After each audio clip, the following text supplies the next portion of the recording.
Glycolysis. Glycolysis दो शब्दों से मिलकर बना है, जिसमें पहला शब्द है ग्लाइको। ग्लाइको का अर्थ होता है ग्लूकोज, तथा दूसरा शब्द है लाइसिस। लाइसिस का अर्थ होता है ब्रेकडाउन। तो इस प्रक्रिया में ग्लूकोज का ब्रेकडाउन होता है।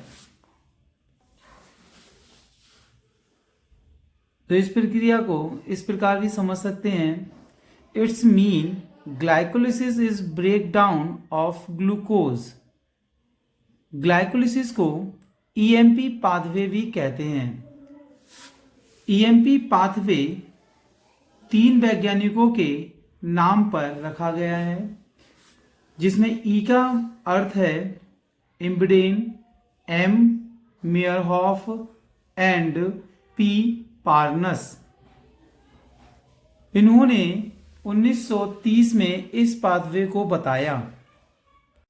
ग्लाइकोलिसिस की साइकिल को इस प्रकार हम समझ सकते हैं, जैसे ग्लूकोज 6 फॉस्फेट में जब ब्रेक होता है तब हेक्सोकाइनेज एंजाइम इसमें ऐड होकर ग्लूकोज को ग्लूकोज 6 फॉस्फेट में ब्रेक कर देता है, और इसके साथ साथ जो एटीपी होते हैं उनसे एनर्जी ली जाती है और उसे एटीपी में कन्वर्ट कर दिया जाता है। ग्लूकोज 6 फास्फेट जब फ्रक्टोज 6 फास्फेट में कन्वर्ट होता है तो यहां पर भी एक एंजाइम इंपॉर्टेंट रोल प्ले करता है, जो ग्लूकोज 6 फास्फेट को फ्रक्टोज 6 फास्फेट में ब्रेक करने का काम करता है। इस एंजाइम का नाम है फॉस्फोहेक्सोआइसोमरेज। फॉस्फोहेक्सोआइसोमरेज फ्रक्टोज 6 फास्फेट देन आगे कन्वर्ट हो जाता है फ्रक्टोज 1,6 डाइफॉस्फेट में। फ्रक्टोज 6 फॉस्फेट फ्रक्टोज 1,6 डाइफॉस्फेट में कन्वर्ट हो जाता है। यहां पर भी एनर्जी की रिक्वायरमेंट होती है, जो एनर्जी एटीपी से मिलती है, और एनर्जी के जो कॉइन है वो एटीपी में कन्वर्ट हो जाते हैं। इसके साथ साथ यहां पर भी एक एंजाइम काम करता है जिसका नाम है फॉस्फोफ्रक्टोकाइनेज। फॉस्फोफ्रक्टोकाइनेज फ्रक्टोज 1,6 डाइफॉस्फेट आगे फिर कन्वर्ट हो जाता है 3-फॉस्फोग्लिसरॉल्डिहाइड में चेंज हो जाता है, और इसे चेंज करने के लिए एक एंजाइम काम करता है।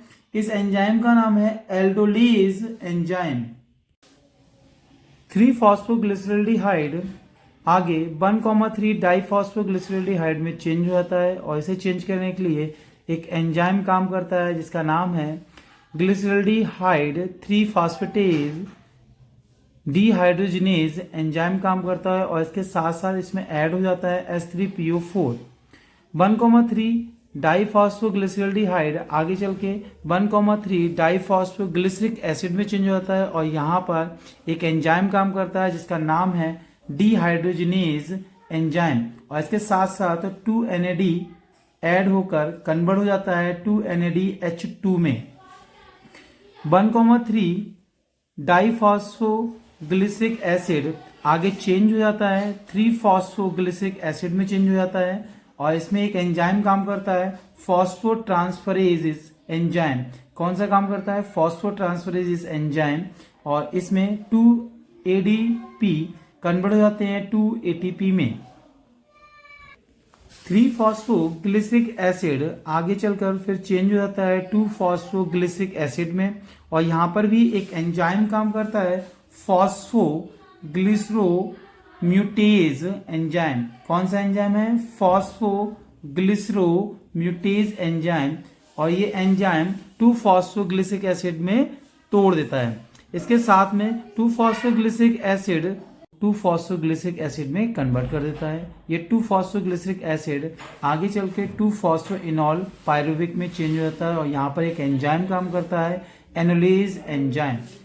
2-फॉस्फोइनॉल पायरुविक एसिड आगे चेंज हो जाता है पायरुविक एसिड में, और यहाँ पर एक एंजाइम काम करता है पायरुविक काइनेज एंजाइम, और यहाँ पर भी 2ATP में कन्वर्ट हो जाते हैं। यहाँ पर एनर्जी क्या होती है? निकलना स्टार्ट करती है। ग्लाइकोलिसिस के प्रोसेस में ग्लूकोज का केवल एक मॉलिक्यूल ही इन्वॉल्व होता है जो आगे चलकर 2 पायरुविक एसिड में चेंज हो जाता है। और ग्लूकोज 6 कार्बन कंपाउंड है जो इस पूरे साइकिल में फ्रक्टोज 6 फॉस्फेट तक अपने मॉलिक्यूल्स को वेयर करता है, यानी 6 कार्बन कंपाउंड केवल फ्रक्टोज 1,6 डाइफॉस्फेट तक ही रहते हैं।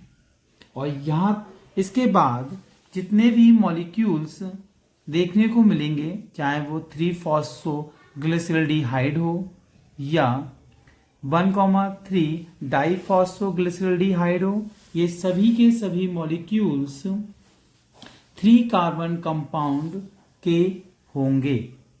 और ये जो 3 कार्बन कंपाउंड के मॉलिक्यूल्स हैं वो पायरुविक एसिड तक कंटिन्यू रहते हैं।